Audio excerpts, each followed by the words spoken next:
Welcome to week 4 on the What Did They Know podcast. This week, the guys will go over what's going on with some of the teams like the Browns, the Jags, and the Eagles. They'll discuss the injury to Anthony Richardson and the standout performances so far this year from Jayden Daniels. But hey, what do they know? What do they know? We are about to find out. Welcome to the week 4 edition of the What Do They Know podcast. Nick and Jeff back with you once again. For those of you who are watching, you can tell that it was based on what we're wearing, that it was not a good day. Not a good football day. Not a good day. We're both wearing baseball stuff. Mm-hmm. So that gives you an idea. Obviously, if you watched and listened to us last year, we both said that we refused to wear our team's gear after a loss. Yep. The Saints at least made it respectable. The Jets were just a dumpster fire today. You guys lost by less points than we did. You guys lost by 1 They point. scored 9 points. Okay, we lost by 2. They lost to a quarterback who had 60 passing yards. 60. Mm-hmm. Okay, I got nothing to say to that. Thank you. All right, go Yankees. How about that? Go D-backs. Yeah, hopefully. So yeah. By the time this episode releases, we'll find out. We'll know about the D-backs. Yeah. Yep. All right, so we will jump into it. Nonetheless, we're both off our game today, coming off of a couple L's, but yeah, we'll try and bounce back. So let's kick it off with some top stories as we always do. Jeff, what do you got for us? Yeah, so first I got Anthony Richardson.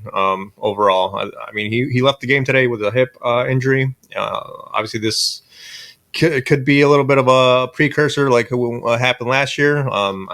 I think he left the game 3 times last year before he was done for good for the year. Yeah. So this is definitely one of those things. If especially for the Colts fans, people with Anthony Richardson as your starting quarterback in fantasy, this is a sign for starting to look other ways. If something happens to Anthony Richardson, and we talked about it during our AFC South preview. Is this is the biggest question mark for the Colts is Anthony Richardson's health.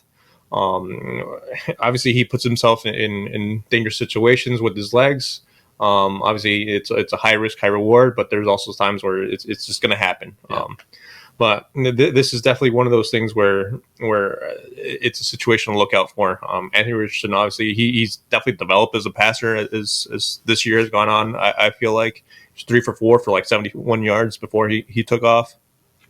So for me, it's obviously Joe Flacco came in and did somewhat of a good job. Yeah, respectable job. They won the game. Yeah. They beat an undefeated Pittsburgh Steelers team, so it's nothing to sneeze at. But obviously, in terms of talent and where they are in their career right now, Anthony Richardson's definitely the upside play. But yeah, this is definitely one of those things where it'll definitely affect how the rest of the season will shape out, because the Colts aren't a bad team right now. They're not a dumpster fire or anything like that, but Anthony Richardson's development as a quarterback is definitely the number one thing that the Colts need to progress into next year, if anything. Yeah, he's got to learn. We talked about it last year, and I mean, if you see the play today, the first play, because there was 2 2 hits. You can't even really call it a slide. Right. He just kind of like last second decided to try and get to the ground, and the dude just came up and knocked him right in the side, like the back hip area, which obviously was a hip injury. Mm-hmm. And it's crazy because if you watch the play, like you look at Richardson versus the guy who hit him, mm-hmm. Richardson is just such a massive human in comparison. Like he was so much bigger than him. Right. And I almost wonder if like that's part of his problem. Like, oh, I'm bigger than this dude, or just in general, like I'm bigger than a lot of these guys. Like they can't hurt me. Yeah, it's a mentality. Correct. Yeah. And so, the first play was bad enough. He stayed in the game, right? Good. He's got toughness. Good for him. Mm-hmm. It was 2 plays later. He had another massive hit. Yeah. And then that's what ended up knocking him out of the game. So he needs to learn. And, I know he had, a good couple throws at the beginning of the game before he got injured. But overall, his accuracy, his arm talent this year has not really taken off, has not really taken that next step. So I don't know how much leeway he has. I know Flacco came in. It sounds like, from all indications, he's going to be back next week. Yeah. From what we heard, it sounds like little to no time missed, which obviously is good, right? You never want anybody to be injured and miss an extended amount of time. Right. But I personally really feel like he very quickly needs to learn, needs to get smarter with his body. Because it's one thing if you're just a stud who, like Josh Allen, right? For example, Josh Allen can take those risks because he's proven, like, he's Josh Allen. Everybody knows what he's capable of and knows what he can do for you. Right. Whereas I feel like Richardson has not built up that stock yet with his teammates, his coaches, etc. Because he's still very raw. Right. Yeah, I mean, this is a guy that only had 1 year starting experience there in college.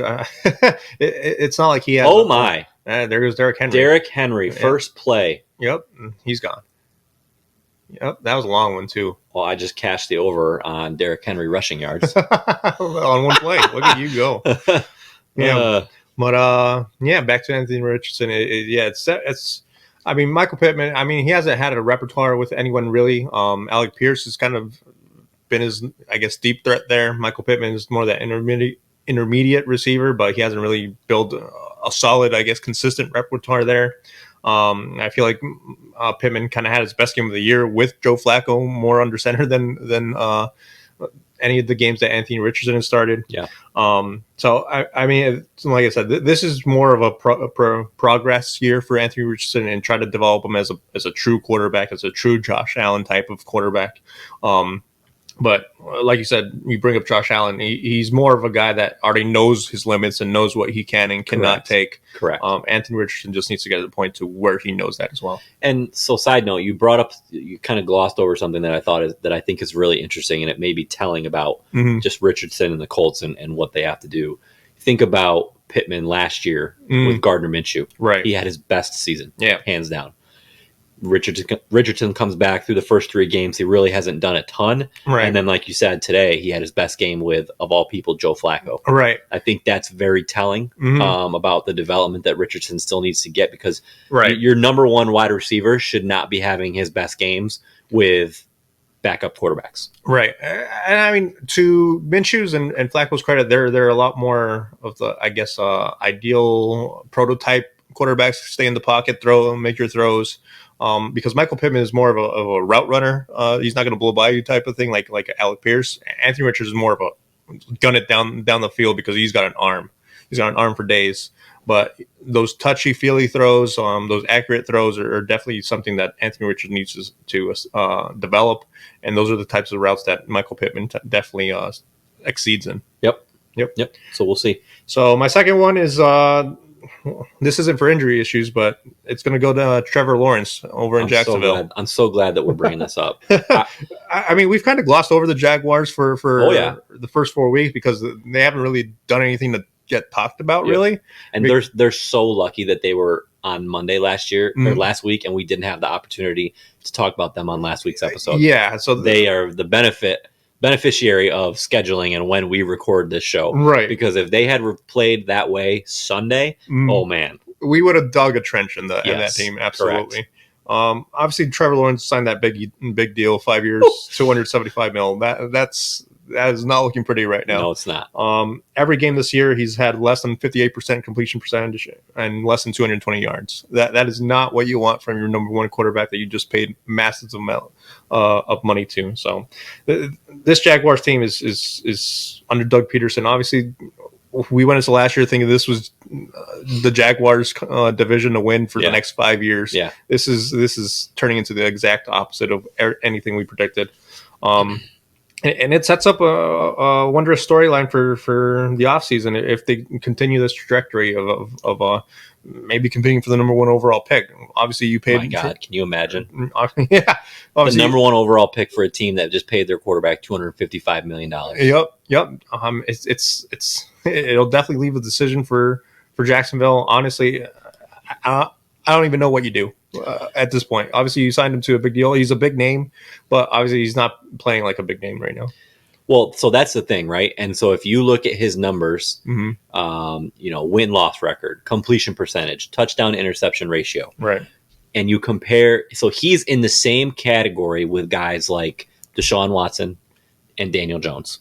Oof. Those are the guys. It's not because he was in the conversation with the Josh Allens, the Joe Burrows, like that, like second tier right below Mahomes. Right, dude, he's not even anywhere close to that. No, and I ultimately feel like we talk about what's going to happen down the line. If they end up making a move, they being Jacksonville, I think naturally it'll be Doug Peterson. Right, but I don't think it should be. Right. I think, like, if you just look at, like, I watched a good majority of the Monday night game that was just a dumpster fire. He looked terrible. He looked terrible. Like, the interception that DeMar Hamlin had, like, I feel like nobody really critiqued that play because they were all, rightfully so, focused on DeMar Hamlin and how great it was to see him get an interception on Monday Night Football. Right. But, dude, the throw was terrible. He had his wide receiver... Is it Kirk Thomas? Nope, Thomas. Wide open over the middle. And he overthrew him by several yards. And so I'll be the first to say I couldn't have got it more wrong this year with the Jags. I picked them to win the division. So that sure as heck ain't happening. Right. So I'll eat that. I'll own that, whatever. But like, I could not be more surprised. They're probably my most surprising team this year. Yeah, disappointing. Absolutely. Yeah. I mean, you always want to like the Jaguars because they have the potential to be a great offense. Oh, dude, they have the talent. Yeah, they have the pieces. They have ATN, Kirk Thomas Jr., who's turning into a stud wide receiver there in Jacksonville. It's just not clicking on every facet of the game, every single game, and it's always something that's happening with the Jaguars, whether that's mental lapses or not executing the plays that they're supposed to, or just bad play calling. There's just something wrong with that team that's just beyond comprehension right now. And maybe a Jacksonville Jaguar fan who's actually looked at the games would be able to like explain it a lot clearer. But honestly, as like a common observer, there's just something dysfunctional about that team overall. Yep. Agreed. Yep. Big surprise there. Yep. All right. So you did the NFC South pretty much. AFC South. AFC South. Yep. I'm going to cover the NFC East. Okay. So my first story is the Eagles. Okay. So 2-2, they got crushed by Tampa Bay today. Their wins are obviously a good win. Give them their flowers, right? Give them their dues. Good win in Brazil to kick off the season against the Packers. And then they had what we called last week, pretty much a desperate win against the Saints last week. I was fully prepared to have this conversation about the Eagles last week if they had lost. But they let me do it this week. So they lost 33-16 to Tampa Bay. Okay. Nick Sirianni, in my opinion, is on the hot seat. Ooh. He could, I thought about using this for one of my overreactions, but it would not surprise me if he's the first coach fired. That would be surprising. That'd be interesting. I mean, if you just think everything you're hearing coming out of Philadelphia, right? The coaching decision to throw it on, 3rd and 2 against Atlanta. Yeah. His explanation afterwards, which I'm not even going to try and do it justice. It literally made zero sense. It was they played it on ESPN radio, and I'm like, what did he just say? Right. Like a whole lot of nothing. It was like word garbage. Like, and then you hear after that game, it wasn't him addressing the players. It was Jalen Hurts. Right. I've never heard of a head coach not addressing a team after a game, win or lose. Right. And so I just question, and I'll give Chris Canny his dues on Sportsmanlike on ESPN radio. He's like, he's been saying it for weeks. What does Nick Sirianni do well? Right? Because he doesn't call plays. He has an offensive coordinator and a defensive coordinator that calls plays. He doesn't manage the clock well, as shown. And it doesn't sound like he's a leader of men. Right. Right. So what does this guy do well? Yeah, it's a good question. I mean, obviously, the number one person that comes to mind, like as a head coaches that doesn't like play calls or anything, is Dan Campbell with Detroit. He doesn't. Yep. He's not an offensive guy or defensive coordinator or anything, but he's a leader of men. Correct. Everyone on his football team will run through a brick wall for that man, and he's got charisma, and that's definitely the one thing that Nick Sirianni does not ooze. Nope. He does not ooze charisma. Nope. He's got a very punchable face.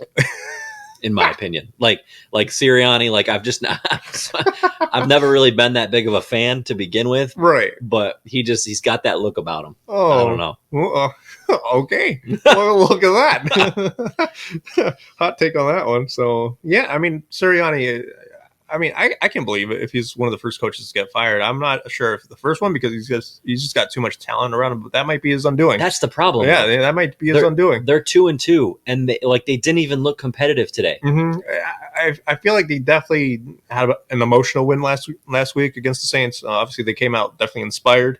And that definitely did not carry over into this week. Absolutely not. Yep. So one more thing I want to bring up about them, and we kind of just had this conversation around Trevor Lawrence. Is Jalen Hurts the guy? Ooh. So today, 18 of 30, 158 yards, 1 touchdown. He hasn't been the same quarterback that we saw arguably be the Super Bowl MVP, even though the Chiefs won. He outplayed Patrick Mahomes in that game. Obviously, that following offseason got massively paid. Right. And he really has not been the same guy since. So I don't know. Was it an aberration? Was it just one year that everything aligned perfectly for him and for the Eagles? A Nick Foles type of year? Correct. Yeah, and the dude just massively got paid, and good for him. Yeah. But, I'm starting to wonder, and, let's be fair. Let's call, no A.J. Brown today, no Devontae Smith today. So, we got to throw that out there and level the playing field, so to speak. But right. I'm starting to have those thoughts. And it's never good. Right. I don't know. Obviously, I can't say much against Jalen Hurts considering he just beat my team last week. Well, yeah. But did he beat your team or did Saquon Barkley beat your team? It was probably Barkley. It was more Barkley. That was definitely a Barkley game. But Jalen Hurts, I mean, he's been known to beat you with his legs and his arm. Obviously, that 1 year definitely got him paid more than maybe he should have. But Jalen Hurts, I don't know. I won't have those doubts yet. But now that you've brought it to my attention, I'll probably look a lot more closely to it. Absolutely. Okay. Interesting. And then keeping in the NFC East, I'll talk about an equally big surprise, fun team to watch, and that's the Washington Commanders. 3-1 and in solo first place in the NFC East, which is just crazy. So they have win. Now, the one thing that everyone's going to say is their wins are against the Giants, the Bengals, and the Cardinals. I heard a crazy statistic today that when they punted today, I want to say it was like the second quarter, it was their first punt since the fourth quarter of week 1. Yeah. So it just shows you what they've been able to do. Right. Obviously against the Giants, they didn't score any touchdowns, but they kicked, I think, 6 or 7 field goals. And then last week, obviously everyone knows what they did on Monday Night Football. That throw that Jayden Daniels had to Terry McLaurin was just phenomenal. And good for Terry McLaurin. Yeah. Like you and I both talked about it on the NFC East breakdown that he's been waiting for this type of quarterback. Right. So I'm pumped for him. I wish I had listened to myself and drafted him. But he's having a great year. Jayden Daniels looks just completely in control. He threw his first interception today. So week 4 is pretty decent for a rookie quarterback. Absolutely. Considering I think Bo Nix had 4 going into today. 0 touchdowns, 4 interceptions. But so Jayden Daniels' stat line today, 26 of 30. So he only had 4 incompletions. Right. 253 yards, a TD, did have that 1 interception that I talked about. But again, he's also doing it with his legs. 8 rushes, 47 yards, 1 touchdown. Yeah. I mean, there's not much to say about Jayden Daniels. He's basically becoming the C.J. Stroud of last year. Just taking the league by storm. Yep. Throwing the ball all over the place. Obviously, you have that number 1 wide receiver threat in Terry McLaurin, which I'll just reiterate what you just said. Like Terry McLaurin has been my boy ever since he came in the league because he's a stud. He's just been balling out regardless of who's throwing the ball. So super happy for that guy to finally get some consistency there. But for like the rest of the Commanders, like my biggest thing is Dan Quinn, their head coaching. That's huge. Cliff Kingsbury is found a home there. He just seems like a breath of fresh air. Oh, absolutely. I feel like to a point he's similar to Ron Rivera, but there's also like he just also seems different, if that makes sense. Like he's a defensive minded guy. He seems like he's a no nonsense guy, but at the same time, he's one of those guys that, like you said, players want to run through a wall for. Yeah, he's kind of like Dan Campbell in that sense. But I mean, the Commanders have definitely been an exciting team. There's definitely no lack of entertainment there when viewing their games. Honestly, one of the few things that I can never wrap my head around is Heisman winners not seeing the same success in the NFL. Yeah. And thankfully, Jayden Daniels is kind of proven that at least gone against that flow from the past. To me, it's like you become the best college player, and yet you can't translate that same success to the NFL. That's so wonky to me. But Jayden Daniels has been nothing but spectacular. Yeah. So I mean, they're a fun team to watch. Obviously, they played the Cardinals today, who you and I both like. But they just cut through that defense like hot butter. Like it was it was a sight to see. Yeah. Cliff Kingsbury's revenge game for sure, because he had his offense clicking. Oh yeah. They have the Browns next week, so a chance to go 4-1, a real shot at home. So yeah, with Dallas and Philadelphia kind of not having an identity right now, they could have a stranglehold on that division pretty early in the season. 100%. And I picked the Commanders to finish second in the division. Yeah. So I mean, I can't say I'm completely shocked, but the fact that after 4 weeks, after a month of the season, they're in first place, right, that still is surprising to me. Right. Because it's one thing to say it in preseason, but you have to see it all come together. Yeah. And it really has. Right. Yeah. And I mean, it's the Commanders. It used to be the Redskins. It's hard to put that mental picture together but with Jayden Daniels there, it's definitely a new regime, a new chapter for that team. Can we just pause real quick? I just one of our things on this show is like reacting live to what we're seeing, right? That's one of our things that we wanted to do. Right. I've now seen in this one drive that Buffalo's had, like literally, I'm not exaggerating, I think like 4 penalties. Now, when I watched the Jets game today, when I tell you that there was at least 20 penalties. Oof. The Jets had 5 false starts. The Broncos had 2 or 3 pass interference.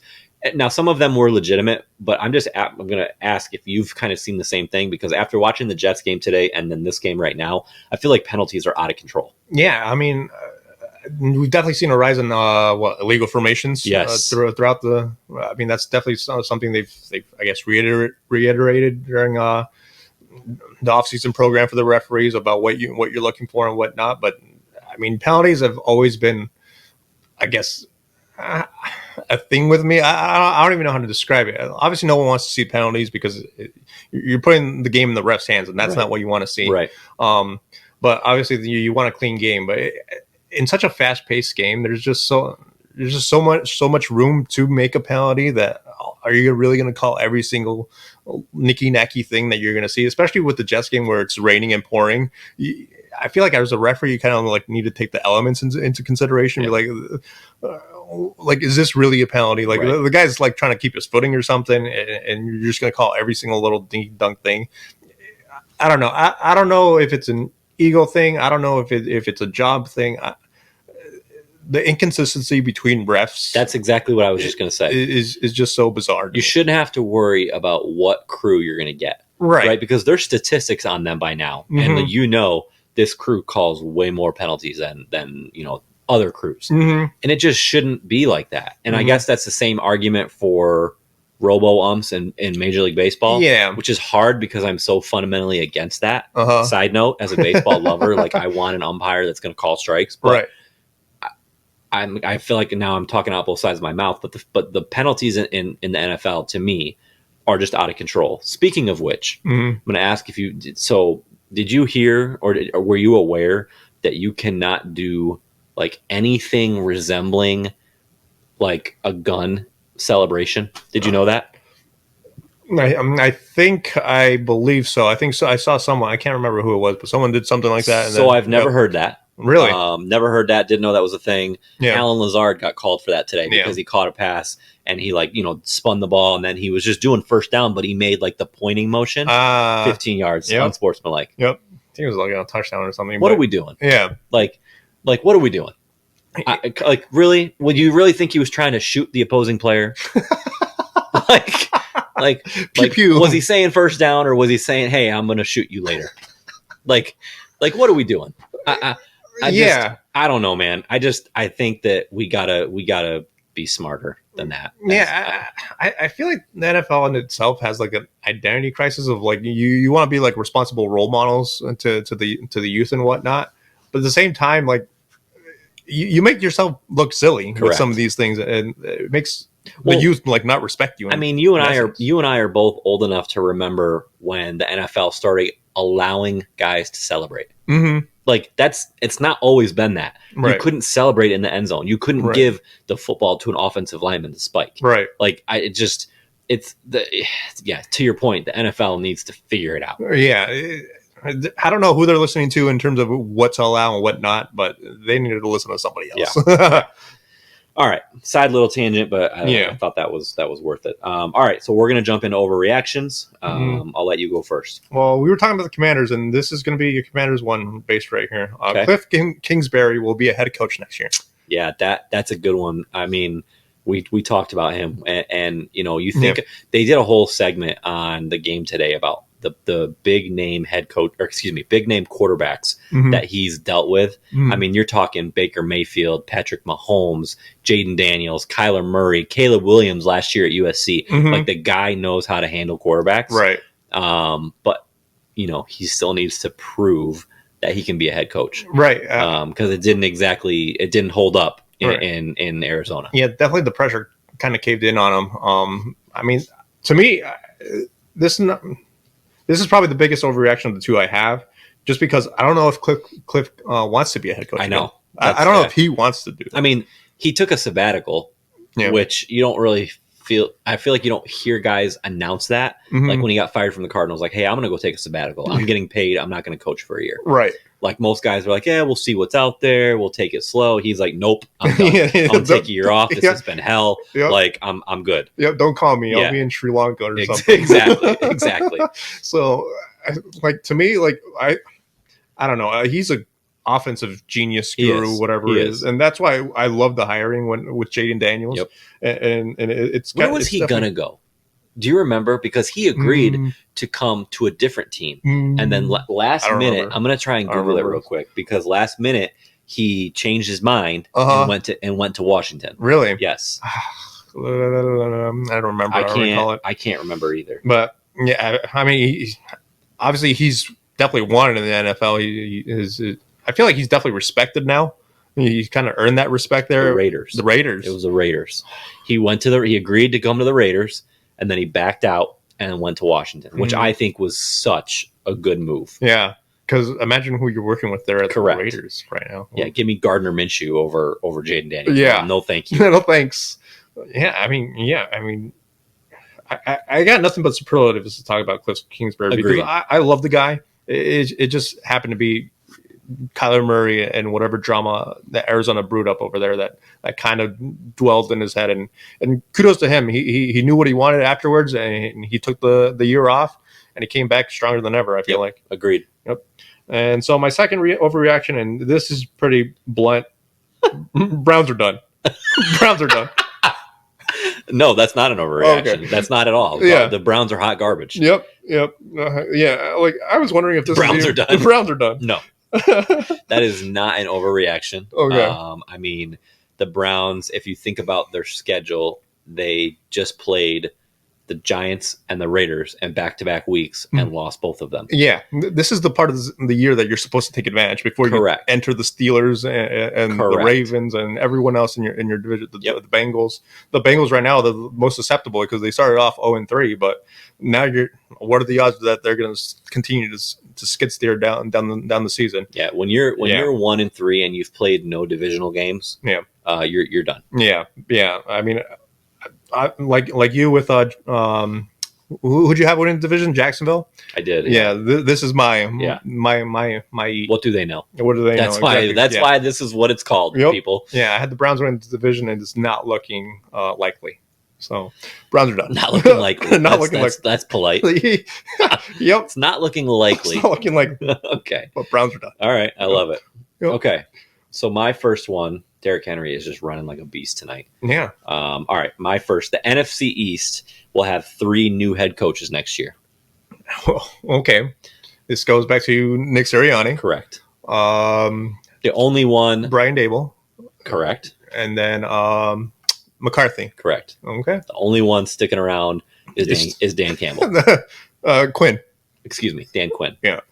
First year head coach. Yes. Yep. Look at that. Yeah. I mean, I can buy. Well, I feel like the Cowboy. I feel like Jerry Jones has kind of like a love affair with Mike McCarthy for whatever reason.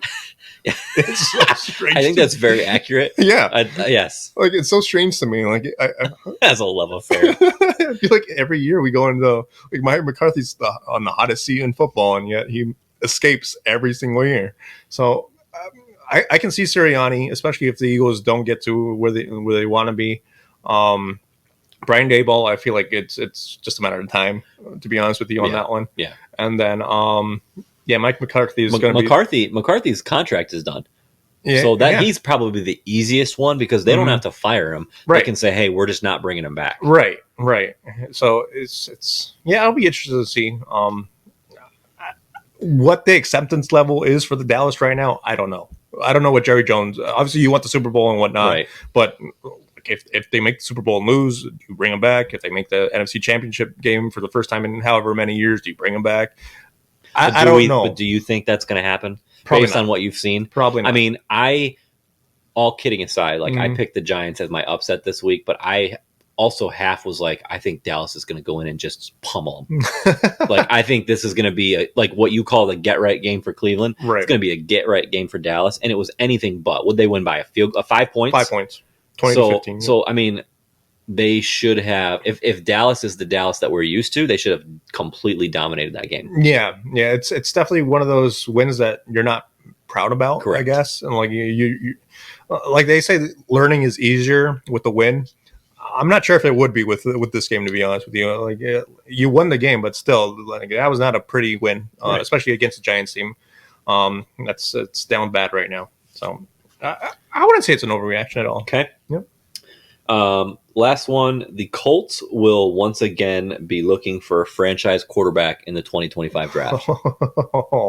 Oh no. So, we kind of already talked about Anthony Richardson. I know obviously it sounds like you have a little bit more patience for him so far than I do. Right. I just think it's a combination of he's irresponsible with his body, and when he has played, when he has been healthy, he hasn't looked good. His accuracy is not great. I mean, that was a scouting report coming in, right? He only played 1 year at Florida. He was very raw. He needed to fine tune his accuracy, his arm, but he was a freak of an athlete, right? And so far, in my opinion, it's just not translating. So if you're inaccurate and you're also irresponsible, you're putting your team in bad spots. I don't know how long that's going to fly. Right.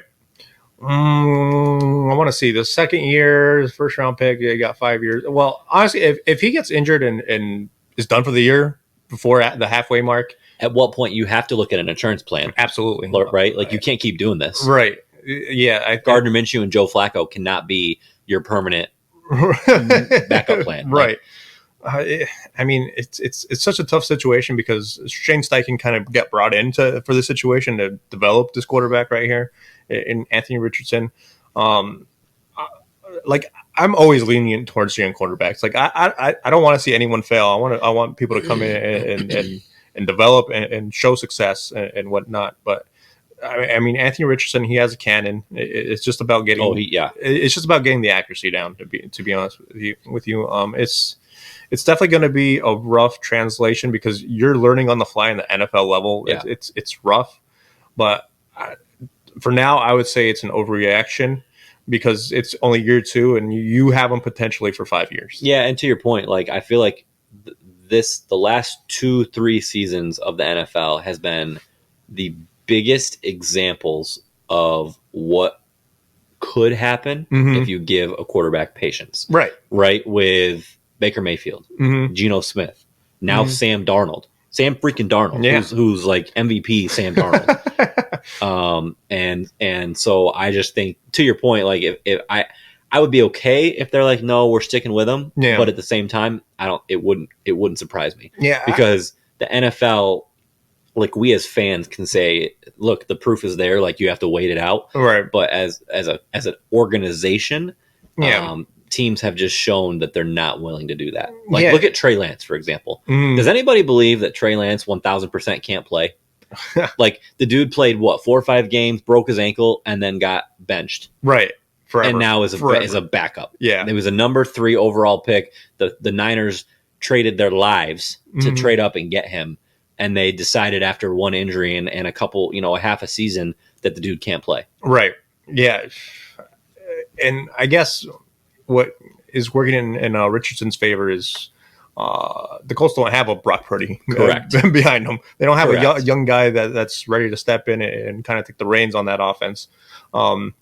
So he's basically the guy that they're developing. There's not anyone else that's really developing behind him.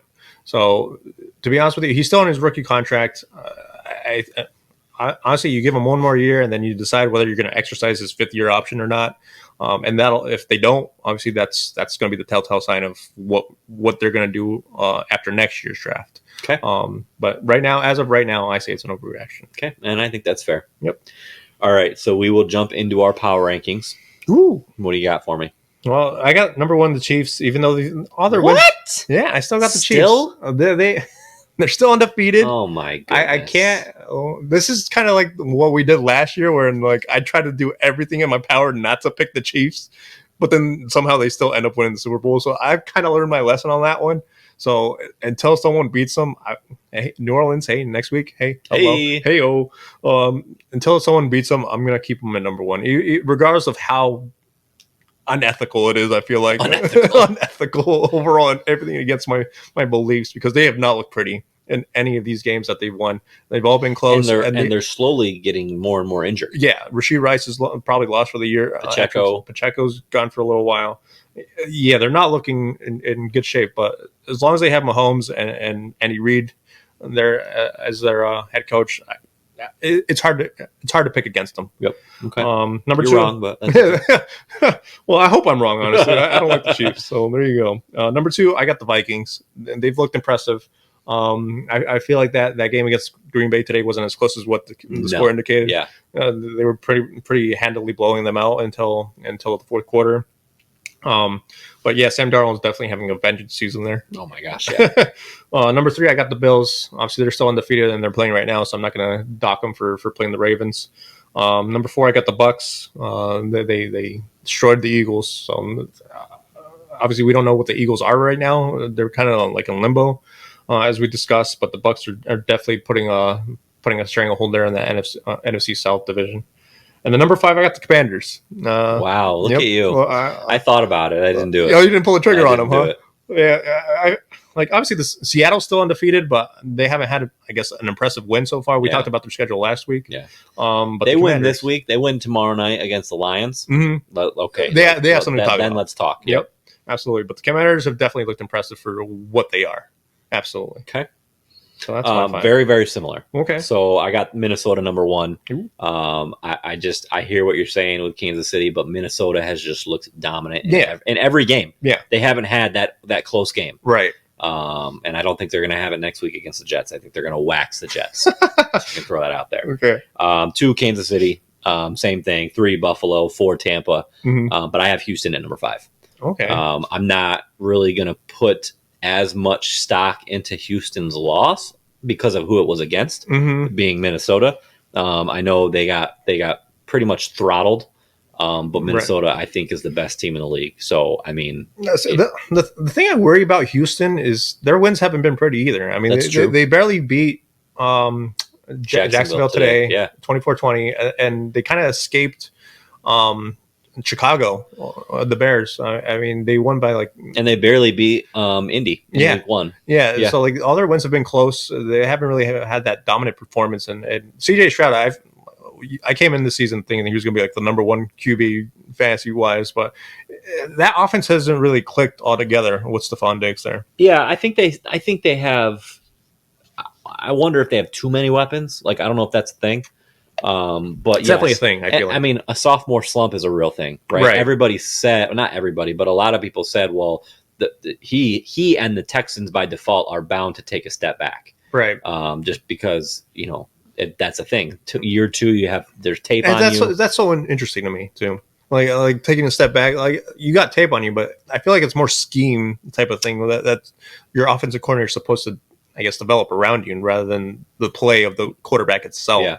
But that's always been an interesting thing to me. Yeah, but I mean, it's been tough games, but at the end of the day, a win is a win, and I think it's almost just as impressive that teams are playing them harder, and they're still obviously with the exception of Minnesota, walking out of there with a W. Right. So right now they're my 5 seed, but I really, really toyed with Washington a lot. Yeah, the Commanders, their defense is the number 1 question mark there, because Cincinnati didn't punt either during that game. So it's definitely a hit or miss there with Commanders, but I need to give them their credit. Yep. Okay.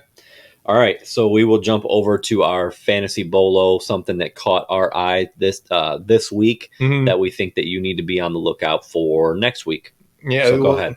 For me, this is going to be the rest of the year. It's Justin Fields. I feel like he's going to be your number one quarterback there in Pittsburgh for even when Russell Wilson comes back.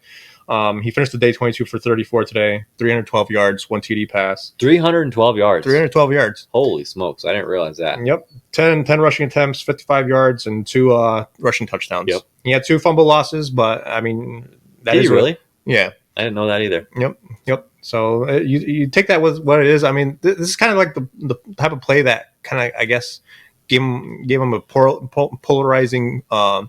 I guess stance with Chicago fans there last year because like he turns the ball over, but he does a lot with his legs and his arm and all this stuff. But Justin Fields, I feel like from a fantasy perspective, he's going to be in that quarterback one echelon definitely. Like if you have a struggling quarterback or someone that you just cannot get a feel for, like a Brock Purdy or anyone else that rings to mind, but. Justin Fields, I feel like if you have him as a backup quarterback, either trade him to someone who's QB needy or insert him as your QB1 because he's dangerous with his legs, and that's he's very curious to me, and I would love to get the perspective of a Bears fan. So, is he doing anything different than he did in Chicago? And the only difference is he has a dominant defense. Yeah, I feel like he's not. I don't think he is either. No, I think he's always been lethal with his legs. He's never lit it up in the air. No. I mean, in fairness, 312 yards I feel like is a high for him. I could look up the first 3 weeks, but I want to say he's hovering between the 175 to like 225 area. Yeah, probably. But he's not. It's not like, oh my God, he came to Pittsburgh. He's a brand new quarterback. Yeah, I don't think that's the case. I think that he now just has a defense and maybe a coaching staff that's not asking him to do too much. Right. Yeah. I mean, I read a stat. He's like the 9th quarterback in NFL history to have 300 plus passing yards, 50 plus rushing yards, and 2 rushing touchdowns. So, I mean, I was a big person for Justin Fields last year. Yep. Like, do not draft Caleb Williams. Stick with Justin Fields. He's got the talent. Yeah. You just need to put the team around him. Yeah. So yeah, you were. Yeah, Justin Fields has a team around him this year. Obviously, they lost today, but I mean, 3-1. You said pretty there in that AFC South, even with Justin Fields there. Justin Fields is done everything I feel like you could have asked for him. Obviously, he has some negative plays that kind of like got him ran out of Chicago.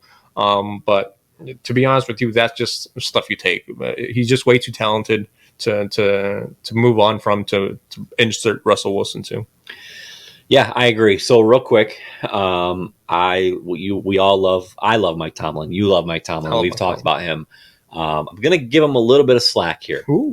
So maybe it'll be a different story after today. But he still refuses to name Justin Fields his starting quarterback, which I just think is preposterous. Right. I think it's ludicrous. Like, and I guess maybe in fairness, he doesn't have to do that yet because Russ isn't healthy. Right. But like, he was quoted this week saying, I'm not going to make the decision until I have to, like Russ isn't there yet, blah, blah, blah. Yeah. So really just not laying it out there at all.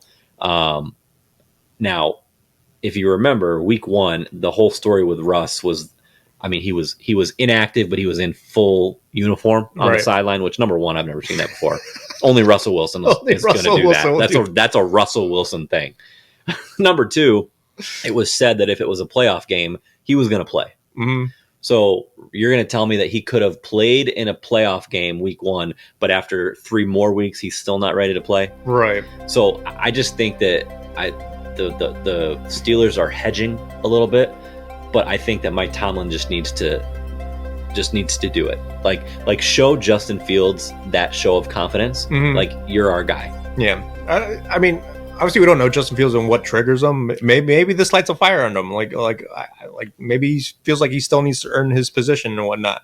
But to be honest with you, I'd rather have the vote of confidence. Like you 100%. Said. Absolutely. Like this team believes in me. I don't want to have to look over my shoulder every week. Like, they lost this week. Am I going to get benched? Right. Like that's not right. I mean, he he's not been the reason that they're losing. Right. Absolutely not. No. I mean, they got 27 points scored on them today. I mean, that defense broke a little bit today, but it wasn't anything preposterous or anything like that. I feel like that Steelers will definitely get right next week or any weeks after that. I'm not worried about this loss at all from Pittsburgh's perspective. And I mean, in fairness to him, like he's afforded the benefit of the doubt, right? Absolutely. Like he's a phenomenal first ballot Hall of Famer head coach at this point. Mm-hmm. I just think that it's interesting that he hasn't done it yet. Yeah. Is Russ going to be that big of an issue that once he's officially a backup, like is he just going to burn down that locker room? Right. Yeah. I mean, I don't know, man. It's just Russ is. I don't know what sort of reputation Russ has developed over across the league over his years. Well, if you listen to any of the stories about him in Denver, he was an absolute diva. Yeah, he wanted his own office. He wanted his own trainer to come in and do all these sorts of different things. Like I can't imagine anybody in that Pittsburgh Steelers locker room picking Russell Wilson over Justin Fields. Who, like, you have Russell Wilson who had down years in Denver, who had all this showboating and wanting this and that. Yep. And you have Justin Fields who I feel like he kind of got looked over in Chicago. 100%. Yep. It's unfortunate. I don't know. Awesome. All right. So I love that. Sorry for going off a little tangent, but thought that was interesting. Yep. So my fantasy bolo is Jayden Reed. Wide receiver for the Green Bay Packers. Mm-hmm. He's officially a must start. He was, if you listen to our pregame or preseason episode, he was my sleeper for the NFC North. But I'm going to kind of hedge a little bit and say that he's a must start if Jordan Love is healthy, if Jordan Love is playing. Right. So 2 games with Jordan Love, he's got 11 catches, 277 yards, and 2 touchdowns. Without Jordan Love, 6 catches, 87 yards, no touchdowns. So to me, that's a huge sample size, right? I mean, and he's clearly, not only is he Jordan Love's favorite target, he's kind of eclipsed. Like, there's no debate on the 3 wide receivers. Yeah, him, Dobbs, and Wicks. Like, who's the guy? There's no questioning that anymore. Like, he's the guy. Yeah, you have to start him if Jordan Love is in there. No, I agree with you. I mean, with Green Bay, it's always been such a toss-up because they've kind of had this spread offense of wide receivers where they haven't really had a true number one since I feel like Devontae Adams, correct, who kind of definitely took that role.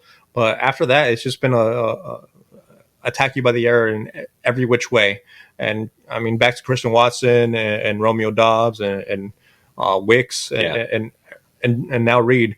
It's definitely looking like Reed and Love have definitely developed that sort of chemistry that needs that a quarterback one and a wide receiver one need. Obviously, you said it's dependent on Love being there. Obviously, Malik Willis is we talked about game manager. We talked about it last week. He did fine, but he's not going to put up the fantasy points numbers that you're going to want from your wide receivers. So I agree with that. Awesome. Yep. All right. We will wrap up the episode by doing our picks.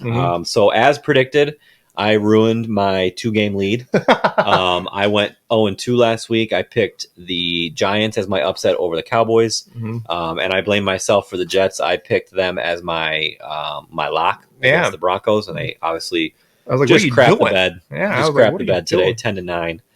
So I went 0-2, and Jeffrey, you went 2-0. Yay. What were your picks again? Remind us if you would. Let's see here. I picked the 49ers over the Patriots. Okay. And then the Vikings over the Packers. Okay. So I went. So we're both sitting at 4-4. Yep. All right. I'll let you go with your picks. All right. So for my lock this week, I got the Commanders over the Browns. So Look we talked about. Gosh, you're just drinking the Kool-Aid, man. You're just all over. I'm drinking both Kool-Aids. Both of the Browns are done, and the Commanders are up and high right now. So that's where I'm going. They're in Washington, and the Commanders are a 3-point favorite. So I agree. All right. And then for my upset, I got the Bucks over the Falcons. Right now, the Falcons are 2.5-point favorites in Atlanta. Where are these lines coming from, dude? I don't know what Atlanta or what Vegas is on, but the Bucks over the Falcons. All right. I like it.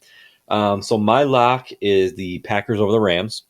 I'm drinking the Jordan Love Kool-Aid. I know he looked a little rusty today, but he kind of picked it up in the second half. Okay. The Rams, I think, are just a mess. I know they had the comeback win against the Niners, but they laid an egg for the most part against the Bears today. Yeah, they need their bye week to come in fast. They do, big time. Yep. So Packers over the Rams, and then my upset is the Colts. Again, this is one I can't believe that this line exists. The Colts over the Jacksonville Jaguars. The Jags are a 2.5-point favorite. The Jags are? The Jags are a favorite. That's insane. So that's my upset. So I feel really good about my upset pick. Right. Then again, Jacksonville's 0-4. They are a desperate What are team. the odds? They need a win, so who knows? But those are my picks. Hopefully I'll be able to get my 2-game lead back. So I gave you the 2-game lead, and you blow it. I know. You'll blow it. I had to lock in. I locked in. Yep. All right. Well, that wraps up week 4. Hopefully, both of us will. The Saints play Monday, so hopefully, I will be here next week in full Jets gear. I'm not super hopeful for that. Going up against Minnesota in London. Minnesota just looks like a force, but we'll see what happens. But nonetheless, we will be back together, better than ever next week for week 5. Yep. We'll see you then. Perfect. All right. Later. Thanks for listening to What Did They Know podcast. Make sure to follow us on all of our social media outlets to see future episode details. And don't forget to send in any questions or topics that you want to see the guys discuss in their weekly episodes to come.